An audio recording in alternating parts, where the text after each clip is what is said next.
జై భాగవత కృష్ణ ప్రభు సద్గురు ప్రభు మహారాజుకు జై.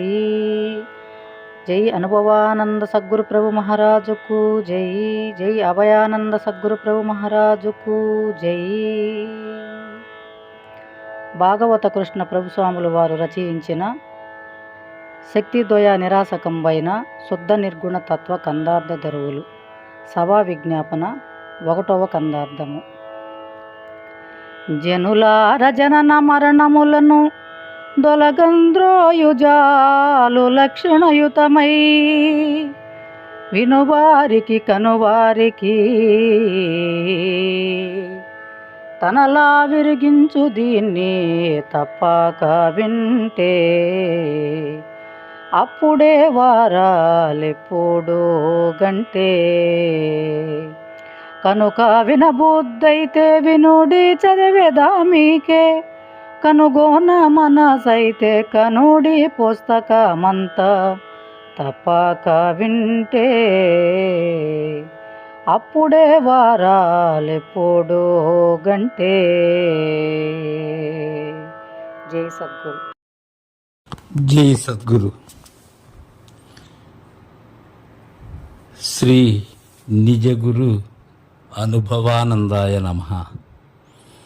శ్రీ నిజగురు నిర్మలానందాయ నమః. మనం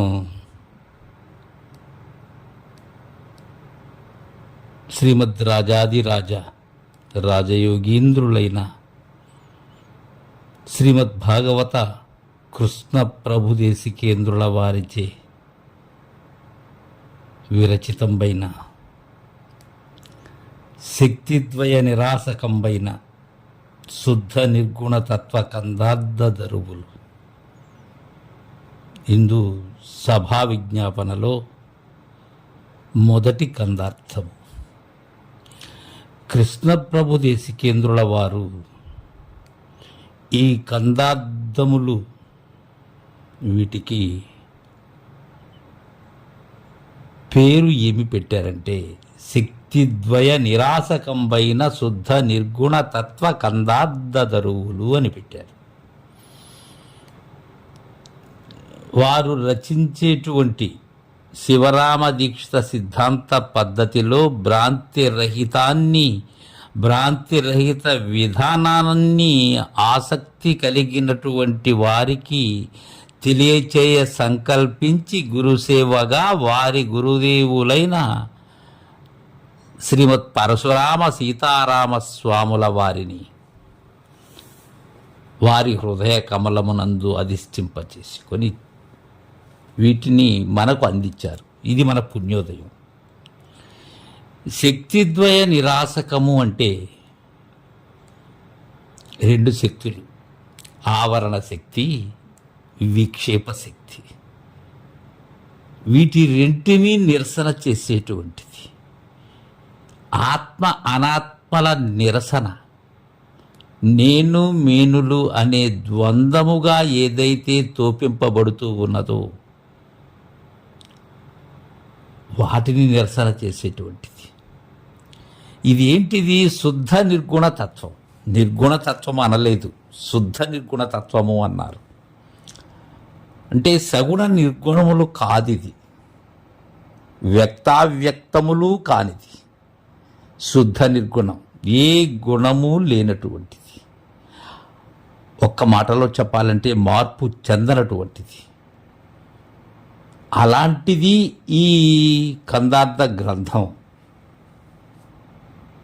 కందపద్యమునకు అనుసంధానం చేసినటువంటి దరువుతో కూడి గానం చేసే సౌలభ్యము ఉన్నటువంటిది ఈ కందార్థం. ఇందులో మొదటిగా సభా విజ్ఞాపన. సభా విజ్ఞాపన అంటే సభ, ఆ సదస్సు, వారిని ఉద్దేశించి, మనందరినీ ఉద్దేశించి ఆ కొలువు కూటము ఏదైతే ఉన్నదో దానికి విన్నపం కావిస్తూ ఉన్నారు రచయిత స్థానంలో ఉన్న కృష్ణ ప్రభు దేశికేంద్రుల వారు. విజ్ఞాపన అంటే మనవి. దీనిలో మొదటి కందార్థంలో ఈ గ్రంథం యొక్క లక్షణం చెప్తారు.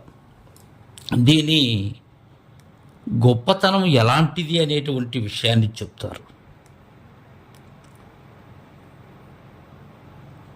మీకు ఇది అనుకూలంగా ఉన్నట్లయితే, మీరు దీనిని ఆమోదించే వారలైతే దీన్ని వినండి అనేటువంటి భావన. ఏమంటున్నారు అంటే ఈ కందార్థంలో, జనులారా జనన మరణములను దొలగంద్రోయజాలు లక్షణయుతమై. ఇది ఈ గ్రంథం యొక్క ఉద్దేశ్యం. ఇది మనం జాగరూకతతో గమనించగలగాలి. ఎప్పుడు కూడా కృష్ణప్రభు దేశికేంద్రుల వారి భావమునకు వైరుధ్యంగా మన ఇష్టం వచ్చినట్లుగా నన్ను నేను అధిష్టింప చేసుకుని చెప్పటం కాదు. ఇక్కడ కృష్ణప్రభువుల భావన ఏదైతే ఉన్నదో దాని దగ్గరకు వీలున్నంత వరకు వెళ్ళగలగాలి. పెద్దల యొక్క కరుణతో, పెద్దల యొక్క కృపతో, గురుదేవుని తన మదిలో నిలుపుకొని. జనులు అంటే ఎవరు? జనించి గతించేటువంటి వారిని జనులు అంటారు. ఆ జను అనే శబ్దంలోనే రాకపోకలు ఉన్నాయి. మామూలుగా పంచజనులు అంటారు. ఈ బ్రాహ్మణ, క్షత్రియ, వైశ్య, శూద్ర, నిషాదులు అనేటువంటి పంచజనులు. ఇక్కడ ఈయన ఒకరికి అని చెప్పట్లేదు, అందరినీ కలిపి చెప్తున్నారు. అందరూ జనించి గతించేటువంటి వారమే కాన. అయితే జనన మరణములను తొలగంద్రోయజాలు. ఈ జనన మరణములు అనేటువంటివి, జననము అనే భ్రాంతి, మరణము అనే భయం.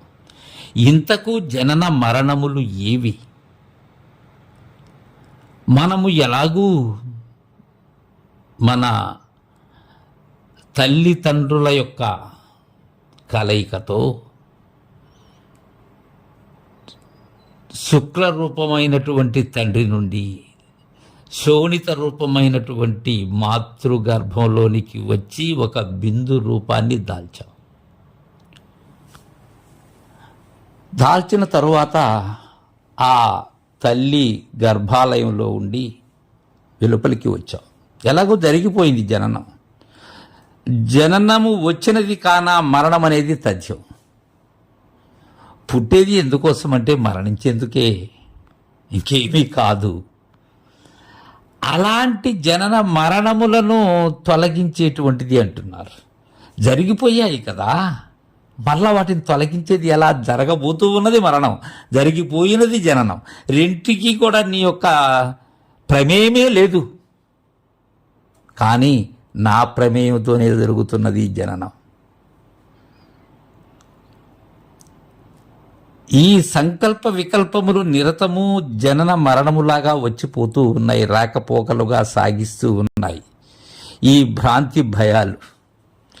వీటిని తొలగించి ప్రశాంతమైనటువంటి జీవన విధానాన్ని అందచేసేందుకై శ్రీధరుల వారి సేవ చేసి జనన మరణ కారకమైనటువంటి వస్తువు అయిన నేనేదో ఆ అహాన్ని ఎరిగి దాని పాదును పెకలించినటువంటి సిద్ధాంతాన్ని అందజేసినటువంటి వారు శివరామ దీక్షితులు.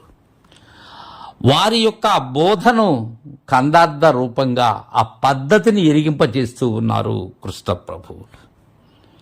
అలా తొలగంద్రోయజాలు లక్షణయుతమై, దీనిలో ఉన్నది వాటిని తొలగించేటువంటి విధానము ఉన్న లక్షణం ఈ గ్రంథంలో ఉన్నది. ఏంటి లక్షణయుతమై అంటే? ఒక వస్తువును గుర్తించేందుకు ఆవశ్యకమైనటువంటి ధర్మము ఏదైతే ఉన్నదో అది ఈ గ్రంథంలో ఉన్నది. ఆ గురి ఉన్నది, ఆ లక్షణం దీనికి ఉన్నది ఈ గ్రంథానికి. అయితే ఏం తెలియజేస్తుంది ఈ గ్రంథం? వినువారికి, కనువారికి తనలా విరిగించు దీని తప్పాక వింటే.